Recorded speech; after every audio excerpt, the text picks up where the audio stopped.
morning, students. How are you all? I hope you all are fine. So, this is your Hindi class. Today, we will read chapter number 4th of your Hindi. चार चोर। चार चोर थे, चारों ही मिलकर चोरी करते थे। जो भी माल मिलता था उसे आपस में बांट लिया करते थे। वे थे तो इकट्ठे, मगर थे बड़े स्वार्थी। हर एक चोर यही सोचता था कि किसी दिन मोटा माल हाथ लगे तो अपने बाकी साथियों को मारकर सारा माल स्वयं ही हथिया लूं। मगर आज तक ऐसा मौका आया नहीं था। एक रात उन्होंने एक नगर में एक सेठ के यहाँ सेंध लगाई।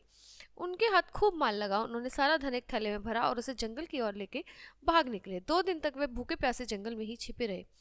वे जानते थे कि नगर सेठ के यहाँ सेंध लगाने की वारदात से शहर के चप्पे चप्पे पर पुलिस फैल गई होगी।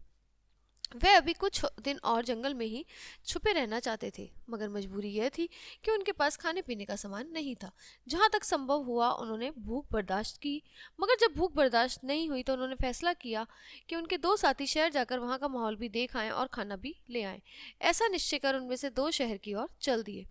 शहर जाकर उन्होंने खूब जमकर खाया और दोनों ने योजना बनाई कि अपने 2 साथियों को ठिकाने लगाकर सारा माल खुद ही हड़प ले।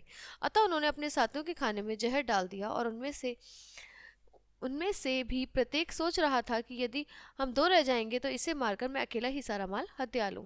इधर जंगल में दोनों चोरों ने खाने का सामान लाने गए अपने साथी चोरों की हत्या कर डालने की योजना बना ली। वे भी उन्हें अपने रास्ते से हटाकर सारा धन आपस में बांट लेना चाहते थे। चारों चोर 2 टोली बनाकर अपनी अपनी योजनाओं के अनुसार कार्य किया। पहली टोली जो ही जहरीला भोजन लाकर जंगल में पहुंची थी कि दूसरी टोली ने उन पर हमला कर दिया। उन्होंने लाठियां बरसाकर उनकी जान ले ली। फिर वे निश्चित होकर भोजन करने बैठ गए, मगर जहरीला भोजन खाते ही वे दोनों भी तड़प तड़प कर मर गए। तो कुल मिला के बेटा वो जो धन था वो किसी के हाथ नहीं लगा। तो इस कहानी से हमें ये सीख मिलती है कि एक तो हमें चोरी नहीं करनी चाहिए और हमें सेल्फिश नहीं होना चाहिए। अगर हम इतने सेल्फिश होते हैं तो हम खुद ही अपने चक्रव्यूह में बनाए हुए जाल में फंस जाते हैं और मारे जाते हैं, जैसे कि वो चारों के चारों मारे गए। तो इसलिए हमें कभी भी कोई ऐसा बुरा काम नहीं करना चाहिए जिसका परिणाम बुरा हो। बुरे काम का परिणाम बेटा हमेशा ही बुरा होता है, तो हमें कभी भी बुरा करने की सोचनी भी नहीं चाहिए किसी का भी। आपका ये पार्ट यहीं पे समाप्त होता है। अब हम आपको अगले पार्ट में मिलते हैं अगली कक्षा में। तब तक के लिए बाय बाय।